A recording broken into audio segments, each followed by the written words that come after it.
La sortie des crises passe par un processus politique, c'est-à-dire l'organisation d'élections, une conviction des hommes politiques. Outre ce sujet, les dossiers de la rédaction s'intéressent également à la reconquête des régions nord du Mali et les conditions de travail des hommes de médias.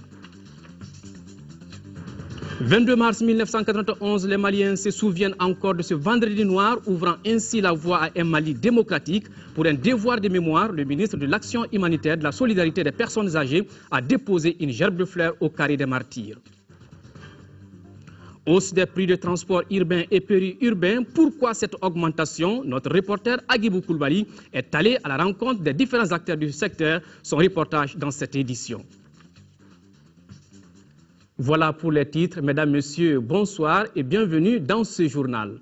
Le président de la République par intérim a reçu ce matin en audience le grand chancelier des ordres nationaux du Niger et le ministre sénégalais de l'hydraulique et de l'assainissement. Sur le grand chancelier des ordres nationaux du Niger était venu présenter les condoléances du peuple nigérien au peuple malien après le décès du colonel Koké Dambélé. Le ministre sénégalais de l'hydraulique et de l'assainissement, lui, est venu faire le point des préparatifs de la 15e conférence des chefs d'État de l'Organisation pour la mise en valeur du fleuve Sénégal, OMVS, qui se tiendra à Nouakchott, en Mauritanie. Reportage Mamari Koni. À quelques jours de la 15e conférence des chefs d'État de l'Organisation pour la mise en valeur du fleuve Sénégal, le ministre sénégalais de l'hydraulique et de l'assainissement, président du Conseil des ministres, était venu rendre compte de l'état des préparatifs au président en exercice de l'organisation. Un sommet prévu les 25 et 26 mars prochains à Nouakchott, en Mauritanie. Nous avons donc reçu ces instructions pour que ce sommet se passe dans d'excellentes conditions. Et nous sommes à pied d'œuvre depuis que la décision a été prise. Et nous appartenait donc de venir lui rendre compte de l'état d'avancement et recueillir ses instructions. Vous savez, les chefs d'État ont pris la décision donc de la tenue de cette conférence. Et chez le président de la République du Mali nous a instruit de faire en sorte que cette conférence se tienne dans d'excellentes conditions. Le grand chancelier des ordres nationaux du Niger a été ensuite reçu en audience par le président de la République par intérim. Ces derniers étaient venus présenter les condoléances des autorités nigériennes aux autorités maliennes après le décès du colonel Koké Dambélé, grand chancelier des ordres nationaux du Mali. Tout ce qui touche le Mali touche le Niger. C'est pour cela que le président Issoufou m'a dépêché pour venir partager avec le peuple malien la douleur qui vient de l'éprouver. Je profite de l'occasion pour implorer Allah, notre Seigneur le Tout-Puissant, qu'il accueille le colonel Dambélé Koké dans son royaume, de façon à ce que son âme repose en paix. Auparavant, le colonel Boulama Manga s'était rendu dans la famille du défunt pour présenter ses condoléances, un acte qui a été salué par les parents du colonel Koké Dambélé. 22 mars 1991, les Maliens se souviennent encore de ce vendredi noir, ouvrant ainsi la voie à un Mali démocratique. Pour commémorer cet anniversaire, le ministre de l'Action humanitaire, de la solidarité et des personnes âgées a déposé une gerbe de fleurs au carré des martyrs, un devoir de mémoire pour exhorter les Maliens au recueillement et au pardon pour un Mali démocratique et apaisé. Nous y reviendrons au cours de ce journal. Le ministre du Travail et de la Fonction publique et les relations avec les institutions communique en application des dispositions de la loi numéro 05-040 du 22 juillet 2005 relative aux fêtes légales en République du Mali. La journée du mardi 26 mars 2013 est chômée et payée sur toute l'étendue du territoire national.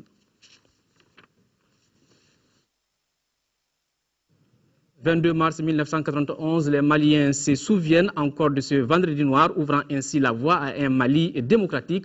Pour commémorer cet anniversaire, le ministre de l'Action humanitaire, de la solidarité des personnes âgées a déposé une gerbe de fleurs au carré des martyrs, un devoir de mémoire pour exhorter les Maliens au recueillement et au pardon pour un Mali démocratique et apaisé. Le récit de Mohamed Diarra. C'est le vendredi 22 mars 1991 que des centaines de personnes étaient descendues dans les rues de Bamako pour dire non au régime du président Moussa Traoré. Certains ont même donné leur vie pour l'avènement de la démocratie au Mali. Hasard de calendrier, le 22e anniversaire des victimes de la répression est célébré un vendredi. Tout est symbole. 22 ans de recueillement, 22 ans de sacrifice, 22 ans de pensée et de souvenirs à l'endroit de ceux qui ont perdu leur vie pour que le Mali accède à la démocratie, à la liberté, au pluralisme politique et d'expression.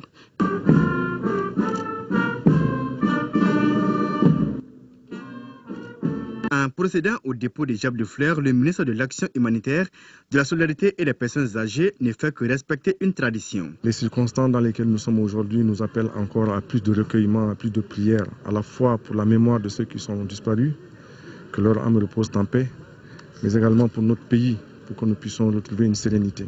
Une cérémonie de recueillement à laquelle on prépare les acteurs du mouvement démocratique, les parents des victimes et plusieurs autres personnalités. Le 22 mars, on manifeste comme on le fait chaque année pour que ceux qui sont auteurs de ça, ceux qui ont commis ces crimes, sachent que nous sommes là. Nous n'avons pas oublié, nous n'oublierons pas. Et nous avons une pensée pieuse pour ceux qui sont morts pour le Mali. L'ADVR réaffirme son soutien aux institutions de la République et salue la présence des troupes étrangères qui combattent aux côtés de l'armée malienne. Dans notre édition d'hier, nous vous parlions des événements survenus dans notre pays le 22 mars 2012 avec le rappel des faits. Aujourd'hui, la rédaction s'est intéressée à d'autres aspects de cette crise. Un an après ce coup de force, les politiques jettent un regard rétrospectif sur l'évolution de la situation. Aujourd'hui, les regards sont tournés vers des élections présidentielles et législatives, des élections qui sont annoncées pour le mois de juillet prochain. Est-il possible de respecter ce calendrier? Dossier signé Bourama Traoré. Un an après le coup de force, les regards rétrospectifs des politiques sont on ne peut plus critiques. Le coup d'État, c'est un recul. C'est pourquoi la Constitution de la République du Mali prohibe le coup d'État. Dans un contexte de démocratie, même la plus imparfaite du monde, le coup d'État ne saurait être une bonne chose. Notre Constitution qualifie le coup d'État de crime. Le coup d'État du 22 mars 2012 a permis au Mali d'être débarrassé des régimes corrompus et fraudeurs. Il s'agit aujourd'hui pour les Maliens de tirer les leçons de ce recul de la démocratie et de faire en sorte que cette situation ne se reproduise plus dans notre pays qui sort lentement mais sûrement de la crise politico-sécuritaire. Avec l'intervention française, qui a besoin d'être consolidé, d'être renforcé, mais de s'appuyer fondamentalement sur l'armée malienne qui a besoin d'informations, qui a besoin d'appui aérien, de formation. J'en suis sûr que les Maliens ont les moyens de se relever. Il faut que nos troupes soient davantage équipées, que l'esprit de corps revienne dans l'armée, le patriotisme, le courage et l'esprit de combat qui signifie aussi de ne pas donner un pouce de terrain à l'ennemi. Je crois qu'aujourd'hui, la sortie de la crise passe par un processus politique. Il faut aller aujourd'hui à des élections. Je pense que les deux missions du gouvernement actuel, des autorités de la transition, étaient la libération du Nord et également l'organisation des élections. Ces élections sont prévues avant la fin du mois de juillet selon les autorités de la transition. Mais les conditions sont-elles réunies pour respecter ce calendrier? La réponse des politiques est mitigée. Techniquement, je pense que c'est faisable. C'est en toute responsabilité que les autorités ont mentionné dans la feuille de route adoptée par l'Assemblée nationale et j'espère que chacun s'emploiera pour que les dates soient respectées. Mais il y a un certain nombre de conditions, notamment la relecture du code électoral, la recomposition de la CENI, les dispositions pour distribution transparente des cartes d'électeurs. Là où nous sommes, notre territoire n'est pas encore revenu, à plus forte raison pacifié, à plus forte raison organisé. L'administration n'est nulle part dans les régions du Nord. Les populations ne sont pas retournées chez elles. Nous sommes perplexes pour qu'il y ait des élections transparentes, crédibles. Il faut que ceux qui organisent ces élections soient au-dessus de tout soupçon. Nous devons tout faire pour que ce calendrier soit respecté. Maintenant, l'impossible est tenu. Mais aujourd'hui, nous devons nous préparer à aller à ces élections pour avoir des autorités légitimes. Ce qui devra permettre au Mali de refermer cette page douloureuse de son histoire et de reprendre toute sa place sur la scène internationale. Autre dossier, parlons maintenant de la reconquête du Nord. Ils n'ont pas pu résister aux forces de frappe de l'armée malienne appuyées par les forces françaises et celles de la MISMA. Les terroristes qui ont occupé le 2/3 du territoire malien ont fini par se retrancher dans le massif de l'Adra des Iforas. Transformé en sanctuaire. On se rappelle, la reconquête des régions sous occupation a débuté le 11 janvier avec l'opération Serval. 70 jours après le lancement des opérations, les régions de Tombouctou, Gao et certaines villes de la région de Mopti sont libérées. Les combats se poursuivent dans le massif des Iforas. Les forces maliennes et celles de la MISMA sécurisent les villes reprises. Aujourd'hui, dans les régions libérées, les populations sont partagées entre joie et inquiétude suite aux attaques asymétrique. Mohamed Diarra. Il y a un an, les 2/3 du Mali tombaient entre les mains des terroristes et autres narcotrafiquants. Pendant près de 10 mois, les populations des régions occupées ont souffert le martyre. Amputation, flagellation, lapidation, viol, séquestration et autres atrocités rythmaient la vie au quotidien des populations des localités sous occupation. Comme si cela ne suffisait pas, les djihadistes décident de progresser vers le sud avec l'attaque de la ville de Konna le 10 janvier 2013. Et c'est la goutte d'eau qui a fait déborder le vase. À la demande du président de la République par intérim Djonkouda Traoré, la France décide d'intervenir au Mali conformément à la résolution 2085 des Nations Unies pour stopper l'avancée des djihadistes. Ce fut le début de l'opération Serval. Dans la nuit du 11 au 12 janvier, des avions de chasse, les hélicoptères français entrent en action en appui à l'armée malienne. Dès lors, les choses s'accélèrent. L'armée française bombarde les repères et caches d'armes des terroristes. Au même moment, l'armée malienne continue le ratissage et la sécurisation des villes reprises. Le 21 janvier, l'armée malienne et les forces françaises libèrent les villes de Djabali et Douanzan. Requinqués par cette première victoire, la montée en puissance permet de libérer respectivement les 27 et 28 janvier 2013 les villes de Gao et Tombouctou presque sans combat. Nous sommes intervenus très rapidement. La première chose, c'était de stopper les groupes armés terroristes, ce que nous avons fait, avec finalement une rapidité et un certain succès. La deuxième phase, c'était de démembrer ces organisations qui font beaucoup de mal au Mali, comme vous le savez, non seulement sur la boucle du Niger, mais également dans l'ensemble du Mali, y compris le nord ou la partie plus éloignée. Les populations libérées exultent en guise de démonstration. Elles accueillent dans la ferveur le président François Hollande venu remonter le moral des troupes françaises dans la poursuite des opérations. Après 70 jours d'opération, la plupart des repères des terroristes sont détruits et l'heure est maintenant à la sécurisation des villes reprises. Sous l'aspect militaire, nous disons que ça se passe sous la forme de ce que nous appelons contrôle de zone. Ça veut dire que nous avons récupéré le secteur et nous interdisons à l'ennemi de se manifester sous quelque forme que ce soit. Face à la puissance de feu de l'armée malienne et de ses alliés, les djihadistes changent de stratégie en s'adonnant à la guerre dite asymétrique. Ainsi intervient le premier attentat suicide dans l'histoire du Mali. La bataille n'est donc pas terminée. Les djihadistes se retranchent dans le massif de l'Adra des Iforas, leur principal sanctuaire. L'opération est menée par les forces françaises appuyées par les troupes tchadiennes. Et dans la logique qui se dessine, la MISMA doit être transformée en mission onusienne du maintien de la paix. Parallèlement à ce processus, les pays européens se mobilisent autour de l'armée malienne, au terme d'un programme bien défini. Il est nécessaire de former l'armée malienne aujourd'hui parce qu'elle a besoin de retrouver une capacité opérationnelle qu'elle a perdue. Lentement mais sûrement, le Mali recouvre son intégrité territoriale. La conviction des autorités ainsi que celle des pays amis est claire. En finir avec les terroristes et les narcotrafiquants dans tout le Sahel. Et la presse malienne dans tout ça, comment elle se porte? En tout cas, ces hommes et femmes de médias travaillent dans des conditions souvent très difficiles. Le dossier sur la presse est signé Adama Kodjo. 22 mars 2012, 22 mars 2013, il y a déjà un an que le Mali connaît une nouvelle ère de son histoire. La crise dans le pays n'a pas épargné la presse dans son ensemble. Les conditions de travail des hommes des médias se sont considérablement dégradées. Les hommes de presse, en l'état actuel, ils continuent de dire ce qu'ils pensent, quel que soit ce que ça leur coûte.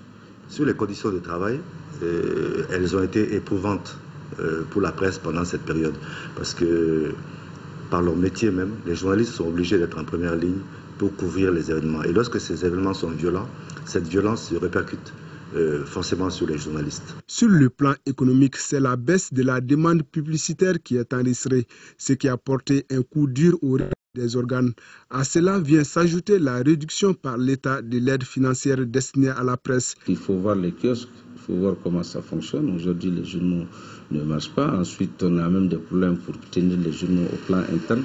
Donc, on a des problèmes économiques, des problèmes matériels. Il y a eu des dispositions qui ont été prises par les pays de la CEDEAO de manière à fermer les frontières, à faire l'embargo contre le Mali. Et ça fait effrayer quand même nos partenaires qui font des annonces chez nous, qui font de la publicité. Et dans cette situation de crise, naturellement, les gens ne passeront pas à la publicité. Il ne faut pas oublier que le coup d'État est survenu juste à la veille de la période électorale, si vous voulez, qui est une période de très très grosse production prévue par les journaux et par les radios, par les télévisions. Lorsque cette période a été annulée, ce sont des revenus qui ont été amputés dans les budgets des journaux. La loi sur l'audiovisuel avait été votée et promulguée, mais malheureusement, une semaine après la promulgation de cette loi, il y a eu un coup d'État.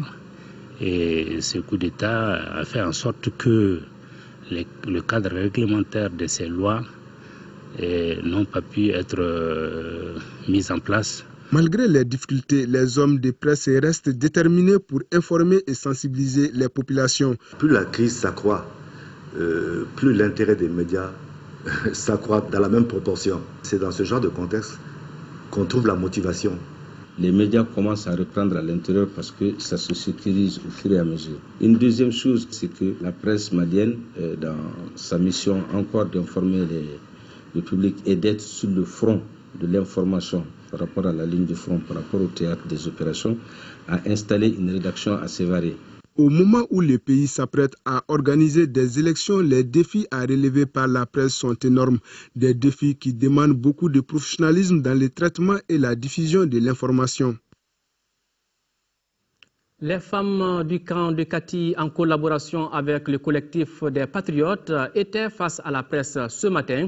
Objectif, avoir un regard rétrospectif sur le 22 mars 2012.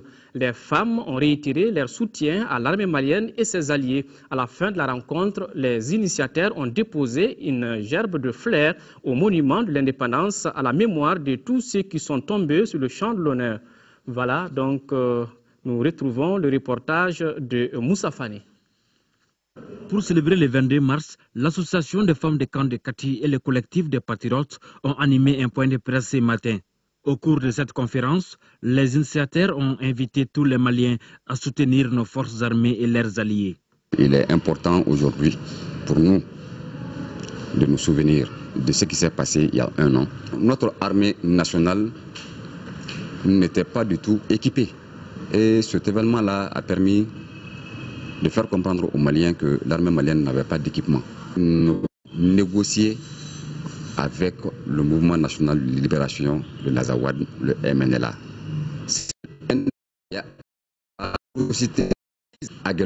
Je demande à la population d'être sereine, de faire confiance encore à son armée, à nos troupes, à nos alliés, notamment la France et les troupes africaines, et que le combat, la fin du combat est pour bientôt. Après la rencontre avec la presse, les organisateurs se sont rendus au monument de l'indépendance pour déposer une gerbe de fleurs en la mémoire des militaires tombés sur le champ de l'honneur. Le ministre de la Défense et des anciens combattants porte à la connaissance de l'opinion publique nationale que des informations récurrentes font état d'une commande de véhicules à réaliser sur les fonds mis à la disposition par les opérateurs de téléphonie mobile au profit des forces armées. Des procédures administratives avaient été engagées sans concertation avec le département qui est en attente d'un lot important de véhicules du même type. Les fonds en question sont utilisés pour acquérir d'autres moyens complémentaires et assurer le renforcement des capacités opérationnelles des troupes. Le ministre salue et félicite l'esprit de l'engagement citoyen de tous les donateurs et au profit de l'armée malienne et rassure que toutes les dispositions seront prises pour parachever la mise en condition des forces armées. Après la libération des villes du Nord par les forces maliennes et leurs alliés, l'heure est à présent à la reprise des activités économiques. C'est le cas à Gossi avec l'unité du marché à bétail, l'un des plus grands marchés du Gourma. Véritable rendez-vous d'affaires entre éleveurs, intermédiaires et acheteurs. Reportage de nos envoyés spéciaux Moussa Henri Maïga et Aliou Touré. On est au marché comme ça et les activités ont repris. La difficulté que nous avons aujourd'hui, c'est l'absence de l'administration, de notre tutelle, de nos sous-préfets, de la brigade de gendarmerie. Chaque jour, on a des problèmes pour décharger un peu l'armée. Gossi, post-libération par les forces armées maliennes. Et dimanche, à Gossi, jour de foire, où la vie reprend avec tous ses faces dans une commune nomade, où l'activité économique repose sur l'élevage et le commerce. Gossi pense déjà au futur. Là, nous sommes au marché à bétail. Un vrai régal pour les yeux, pour apprécier ovins, caprins, camelins et bovins bien en chair et de race pure, à perte de vue, autour desquels un vrai business s'installe entre vendeurs, intermédiaires et acheteurs. Il dit que ça va lui servir de monture pour les déplacements, pour ses déplacements. Ce chameau a coûté combien? 300 000 francs. L'argent comme ça? C'est l'argent que tu as comme ça? Oui, c'est l'argent que j'en ai comme ça. Dans la situation habituelle qu'on connaissait avant, il y a moins d'animaux à cette période. Cela est dû au fait qu'il y a l'insécurité. La plupart des éleveurs sont partis ailleurs. Ça commence à revenir. Mais par rapport aux mois qui ont passé, il y a une nette amélioration. Les prix sont vraiment acceptables. Les prix sont acceptables parce que quand on vend un bœuf à 350 000, c'est vraiment acceptable. Les prix sont bien. Nous payons des taxes à la mairie, soit 1 700 000 dans l'année. Mais le problème qu'on a en tant qu'association, c'est que ce marché que vous voyez, il est près de 4 hectares. On a demandé au gouvernement et aux bailleurs de fonds de nous construire un marché digne de ce nom. On a obtenu ce financement de la construction d'un complexe à bétail à quelques 2 km d'ici. Mais malheureusement, ce n'est qu'un hectare. Donc, c'est un manque à gagner pour nous. Quand on quitte 4 hectares pour aller s'installer dans 1 hectare, c'est vraiment un manque à gagner. Les gens, ils ont d'énormes problèmes. Ils amènent de l'eau en ville. Et là, les bidons de 20 litres est vendu à 250-300 francs. Bâti sur un espace de 4 hectares, exigu depuis toujours, le marché à bétail de Gossi est, selon les éleveurs, le plus important dans cet espace géographique de Gourma, recevant plus de 1000 têtes d'animaux chaque dimanche. Mais, pour la coopérative des éleveurs et les autorités communales de Gossi, qui saluent la fin de l'insécurité et le retour de la paix, leur seul problème depuis toujours reste le manque d'eau sur le site du bétail, dans une commune qui souffre elle-même du manque d'eau et dont toute la vie n'a de sens qu'autour de cette mare de 125 mètres carrés appelée la mare de Gossi, malheureusement qui commence à tarir elle aussi. Ça fait vraiment pitié et ça fait même pleurer parce que qui connaît cette mare dans les années 60 et la voir dans cet état aujourd'hui, rien ne lui reste que de pleurer. Parce que c'est l'une des meilleures mares dans le Gourma. Elle a un potentiel extraordinaire pour les populations, pour les bétails et aussi pour les éléphants, tout l'écosystème. Cette mare, en réalité, c'est de l'or pour nous. Donc vraiment, l'appel que je lance à tous ceux qui peuvent apporter leur apport à cette mare, en surcreusement et même en appui aux gens qui font du bourgout. Assurer la veille météorologique pour protéger les personnes et les biens, tel est le thème cette année de la journée météorologique mondiale. Chaque année, le 23 mars, l'Organisation météorologique mondiale, avec ses 191 membres, célèbre cette journée qui a pour objectif de contribuer à prévenir les catastrophes naturelles et à réduire le nombre des victimes et des dégâts causés par les aléas climatiques. À cet effet, nous vous proposons d'écouter le message du ministre de l'Équipement et des Transports. Il est au micro de Kadija Toukone. Au Mali, le service météorologique mène plusieurs activités qui concourent à la mise en œuvre de la veille météorologique au niveau national. On peut citer, entre autres, le renforcement des capacités de prestation de services par l'élaboration et la diffusion des prévisions météorologiques au bénéfice des populations.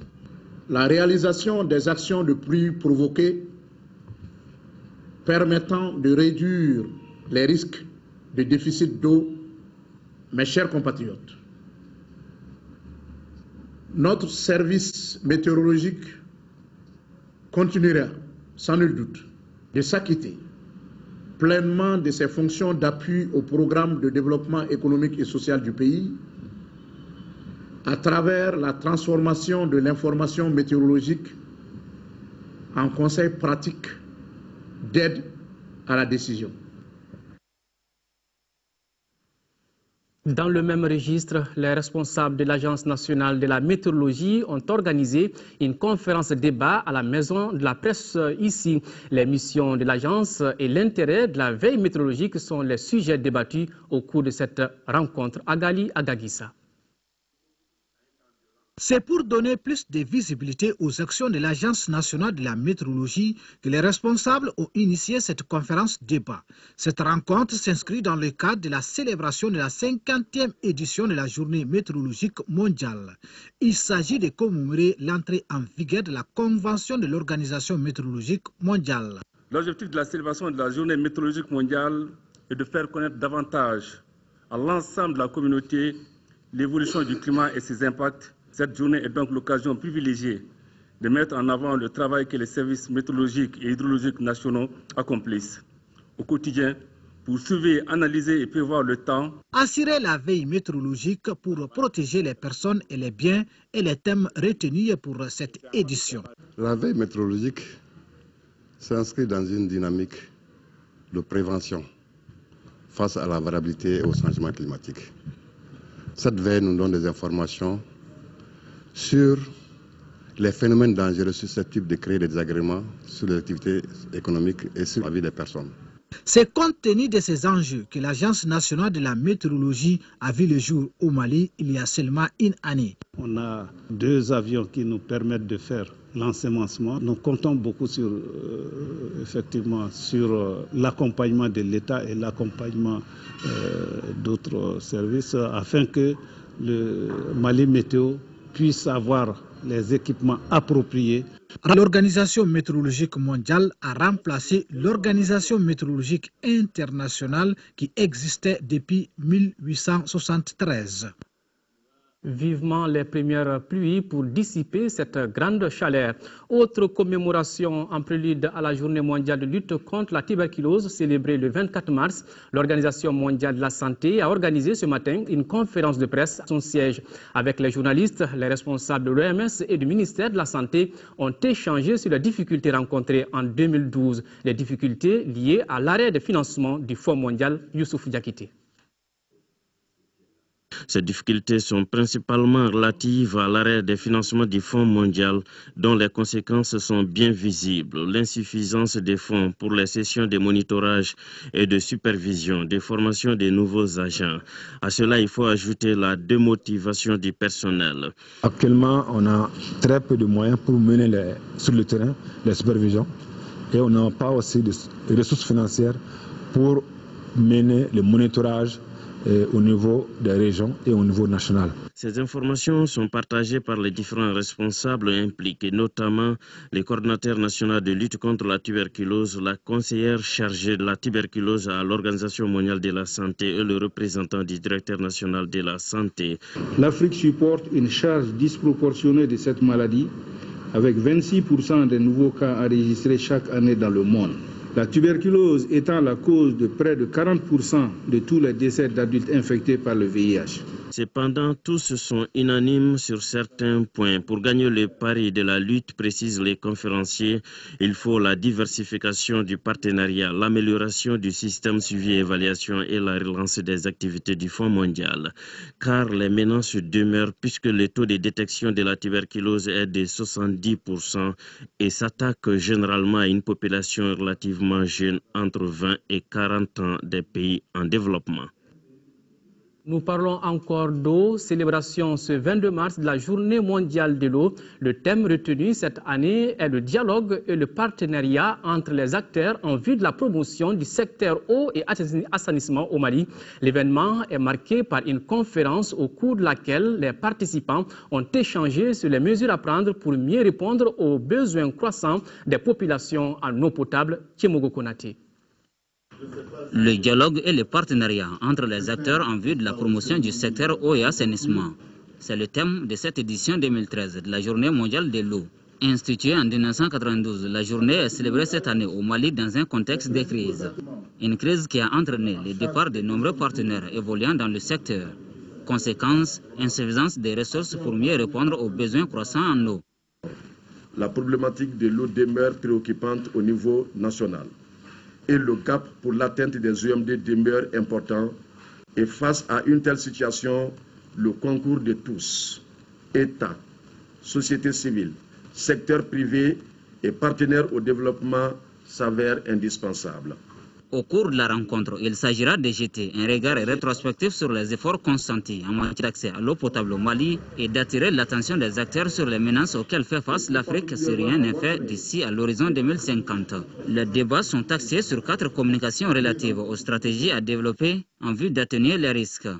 L'absence ou l'insuffisance d'eau potable, les difficultés d'accès à l'hygiène et la rareté des services d'assainissement sont les principales causes des problèmes de santé publique.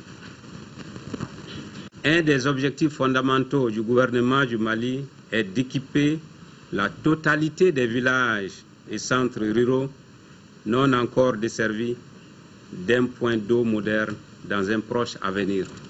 Pour coller aux préoccupations de l'heure, il est prévu dans la mouvance de cette journée des émissions audiovisuelles sur l'ORTM et certaines radios de proximité. Sur invitation de Tieman Hubert Koulibaly, ministre des Affaires étrangères et de la coopération internationale, Dirk Niebel, ministre allemand pour la coopération économique et le développement, effectuera du vendredi 22 au dimanche 24 mars 2013 une visite de travail au Mali. Durant son séjour, il aura des entretiens avec son homologue malien et sera reçu en audience par le président de la République par intérim, professeur Dioncounda Traoré. Le ministre allemand se rendra également à Mopti où il rencontrera les autorités régionales et procédera à la remise de dons humanitaires. Partons à Mopti, en 5e région. Les communautés du cercle de Douanza sont rassurées du retour de la sécurité et de la paix avec l'arrivée du gouverneur de région de Mopti, Ibrahima Hamma Traoré, qui vient d'entamer une tournée de prise de contact avec les populations qui vaquent désormais à leurs activités. Au cours de cette tournée, il a été beaucoup question du retour rapide de l'administration et des personnes déplacées, des réconciliations et de l'organisation d'élections générales de 2013. Le carnet de voyage de cette première étape, le cercle de Douanza, avec Diakaria Nama Traoré et Jules Sambou Sissoko.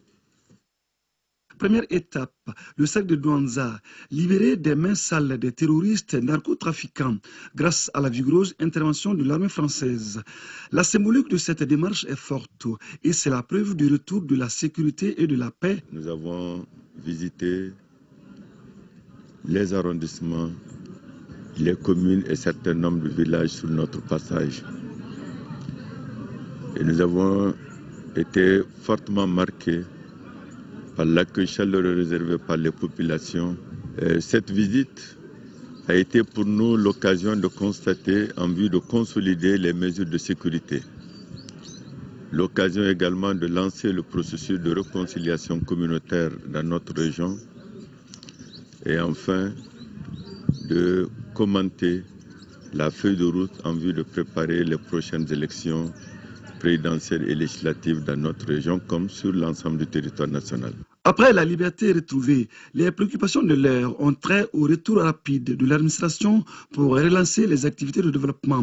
Il faudrait que tous les citoyens par commune et dans le cercle et dans les cercles de la région se mobilisent pour préparer les conditions de retour et d'accueil des déplacés de l'intérieur, mais aussi des réfugiés qui sont partis hors du pays.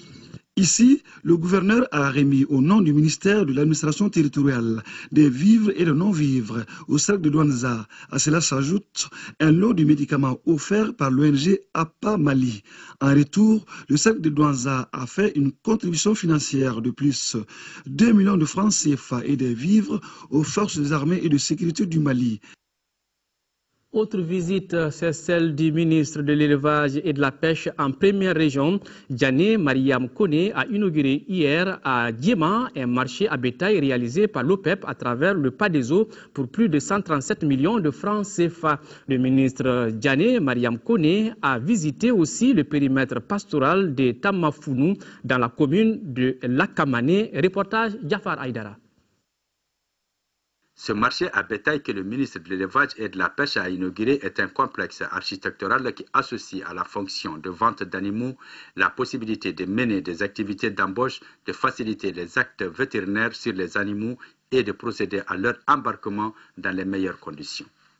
Il est composé d'un premier bloc de 19 box pour bovins de 20 mètres carrés, soit une superficie totale de 3800 mètres carrés pour une capacité de 760 bovins, un bureau pour gestionnaire, une salle d'attente, un bureau pour vétérinaire, un puits citerne avec 2 abreuvoirs. Le deuxième bloc contient 20 box pour ovins de 20 mètres carrés, soit une superficie de 400 mètres carrés pour une capacité de 500 ovins pour un coût de plus de 137 millions de francs CFA.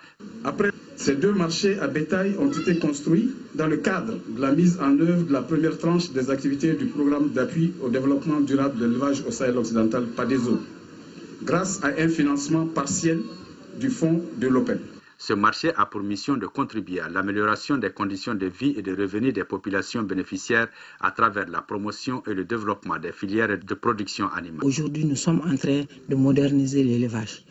Et c'est ce que vous avez vu au niveau de Diema par rapport au marché du bétail et ce château d'eau qui est derrière moi, qui, en tout cas nous qui sommes à Bamako, on serait étonné d'avoir un tel château à ce niveau-là, parce qu'on va dire l'eau c'est pour simplement les humains, mais c'est aussi pour les animaux. Le ministre a visité le système de pompage pastoral de Tamafounou dans la commune rurale de Lakamane. Il faut ajouter que le PADESO en région de Caille a réalisé 15 puits modernes, 6 périmètres pastoraux, 7 parcs de vaccination et 3 marchés à bétail. Cérémonie de lancement cette semaine à Djabali d'un programme d'activité humanitaire initié par le consortium Ouaga. Ce programme vise à améliorer les conditions de vie des personnes déplacées des régions nord. Compte rendu Cheikh Oumar Diallo. Le consortium Ouaga est un regroupement de 4 ONG nationales qui interviennent depuis plusieurs années dans la région de Ségou dans divers domaines. Il s'agit des ONG Oualé, Alpha Log, G-Force et Yeredon. Ces ONG, vu la double crise alimentaire et sécuritaire qui affecte plusieurs de nos localités, se sont mises ensemble pour initier un programme d'activité humanitaire. À travers ce programme, le consortium Ouaga prévoit l'octroi de kits alimentaires composés de riz, de farine, d'huile et de lait, la mise à disposition de ressources financières pour la prise en charge des frais d'ordonnance, la formation de 20 relais dans le cadre de la lutte contre les MST VIH-Sida. C'est des ONG qui interviennent déjà dans la zone, dans le domaine de la santé, l'éducation, l'environnement et les activités génératives de revenus. Donc environ 10 millions pour apporter un appui aux populations déplacées. Nous nous réjouissons vraiment des initiatives, des activités programmées. Nous avons tenu à venir pour les saluer, pour les remercier, les soutenir dans leur élan. Et je pense qu'au bout du jour, nos souffrances vont être atténuées. La cérémonie a pris fin par la remise symbolique des kits à certains bénéficiaires par le préfet du cercle et le représentant du consortium Ouaga. On vous l'annonçait dans les titres, la hausse des prix des transports urbains et périurbains ces derniers jours a pris tout le monde de court. Pourquoi cette augmentation et maintenant? Que pensent les usagers, chauffeurs et syndicalistes de cette situation? Notre équipe de reportage dirigée par Agibou Koulibaly a fait un tour en ville. Voici son reportage. La conséquence directe de cette augmentation est que le tarif des lignes qui était à 150 francs CFA passe à 200 francs CFA. Le ticket des trajets qui était à 200 francs CFA grimpe à 250 francs CFA. Une augmentation qui n'est pas du tout appréciée par les usagers. Nous ne sommes pas tout à fait d'accord. Ça nous a surpris. Je me suis rendu compte quand je suis rentrée dans la Sotrama ce matin. Je venais de Banankourou. J'ai payé 150 francs au lieu de 100 francs CFA comme d'habitude. Les chauffeurs justifient cette décision par la hausse du prix du carburant. L'augmentation des prix n'est pas notre souhait. C'est le carburant qui est trop cher. La recette de Massotrama est 15 000 francs. Or, tous les jours, nous payons 22 010 francs de carburant. C'est la coordination des groupements professionnels de transport et la Fédération nationale des syndicats et conducteurs du Mali qui ont décidé de majorer de 50 francs CFA tous les tarifs actuellement en cours dans la capitale et environ. Tant que les prix du carburant ne s'arrêtent pas, impérativement, nous, on est obligé de maintenir parce que ça nous fait 8 ans. On est en train de travailler dans les pertes. Bon, moi je pense qu'il est temps, si on ne fait pas une majoration de 50%, normalement notre secteur disparaît. Une initiative que les autres acteurs du transport ne partagent pas. On n'a eu aucune information relative à cette augmentation, ce qui nous paraît vraiment incorrect lorsque nous savons qu'avec ces organisations, syndicats, nous sommes ensemble dans plusieurs comités. On l'a pris comme tout citoyen, lambda sur le terrain. D'habitude, disons que les prix quand même sont libres. Il y a beaucoup de prix qui sont libres au Mali, mais d'habitude pour des points sensibles comme le transport collectif urbain, d'habitude nous faisons des négociations et on aboutit à quelque chose et puis là on l'applique. Mais cette fois-ci, je pense que ça a été unilatéral. Nous n'avons pas, en tant que structure chargée de la régulation de la circulation et des transports, nous n'avons pas été associés à cette décision. Nous n'avons pas été donc associés, nous n'avons pas été impliqués. C'est une mesure que nous avons apprise comme ça en ville, comme vous et nous. Et donc nous sommes jusqu'à la date d'aujourd'hui en train d'en savoir plus, donc de chercher les vrais motifs. Il est temps de poursuivre les contacts nécessaires avec les autres acteurs du transport pour que cette situation ne perdure. À l'instar de la communauté internationale, le Mali célèbre dimanche 24 mars la journée mondiale des lépreux. En prélude à cet événement, la fondation Orange Mali a offert des bœufs, une enveloppe et des moustiquaires à l'Union malienne Raoul Folero. Par ce geste, Orange Mali réaffirme son engagement à accompagner les autorités compétentes pour le mieux-être de nos populations. Compte rendu Rachel Tessougué. En prélude à la 60e journée mondiale des lépreux prévue pour le 24 mars, la Fondation Orange Mali offre 10 bœufs, un chèque de 500 000 francs CFA, des moustiquaires et des t-shirts à l'Union malienne Raoul Folero. Par ce geste, Orange Mali veut rendre le sourire aux malades de la lèpre et leur exprimer leur solidarité. La fondation d'entreprise Orange Mali communie depuis 8 ans maintenant avec l'Union malienne Raoul Folero pour célébrer la journée mondiale de la lèpre. Cette journée est aussi l'expression de la lutte contre l'exclusion pour nos frères et sœurs malades de la lèpre. Le président de l'Union malienne, Raoul Folero, a chaleureusement remercié les responsables de la Fondation Orange Mali pour leur soutien constant et inconditionnel à leur organisation. Par ce geste, vous contribuez positivement à garder ce symbole très fort et vous démontrez, si besoin est autre, votre amour pour les malades et handicapés de la lèpre. La Fondation Orange Mali s'engage également cette année pour la réfection du jardin d'enfants du Centre national d'appui à la lutte contre la maladie. Ce centre accueille les enfants des malades blanchis de la lèpre et aussi des enfants issus de milieux défavorisés. Esprit sain dans un corps sain, sport, football, CAN Junior, l'Algérie 2013 au compte de la 3e et dernière journée de la phase de poule dans le groupe A. L'Égypte a battu le Bénin par le minimum de 1-0. Les points, c'est avec Koumba Nyambele. Pour les demi-finales de la CAN Algérie 2013, c'est l'Égypte et le Ghana qui se sont qualifiés cet après-midi dans le groupe A, en battant respectivement 1-0 le Bénin et 2-0 l'Algérie. Au démarrage du match Égypte-Bénin, c'est les Égyptiens qui se signalent en premier avec un but à la 22e minute marqué par Karaba. Ces scores mènent à la pause. À la reprise, les Béninois passent à la contre-attaque, multipliant les occasions sans trouver la faille. 1-0 pour l'Égypte sera d'ailleurs le résultat au terme de la rencontre. L'autre affiche de la journée a vu la victoire 2-0 du Ghana sur le Bénin. Du coup, l'Égypte termine premier du groupe A avec 9 points. Suivi du Ghana 6 points, le Bénin et l'Algérie quittent la compétition avec 1 point chacun. Voilà, toujours sport CAN Algérie 2013. Le Mali, déjà qualifié pour les demi-finales, joue demain sa 3e rencontre de poule contre le Gabon. L'objectif pour la formation malienne est de poursuivre la même dynamique de victoire depuis le début du tournoi, même si l'entraîneur Moussa Keïta Dougoutigui a décidé de faire tourner l'effectif Ousmane Daou et Mamadou Sidibé depuis l'Algérie. C'est avec le ticket de la qualification en poche pour les demi-finales que les juniors maliens abordent cette 3e et dernière journée de poule contre le Gabon. Dans ce match sans enjeu pour Ali Rango et ses partenaires, l'entraîneur malien procédera certainement à une revue de troupes pour permettre au cadre de sa formation de souffler un peu, mais aussi de donner du temps de jeu à ses remplaçants pour consolider davantage l'esprit de groupe et de montrer à tout le monde qu'ils sont concernés par ces différents plans de jeu.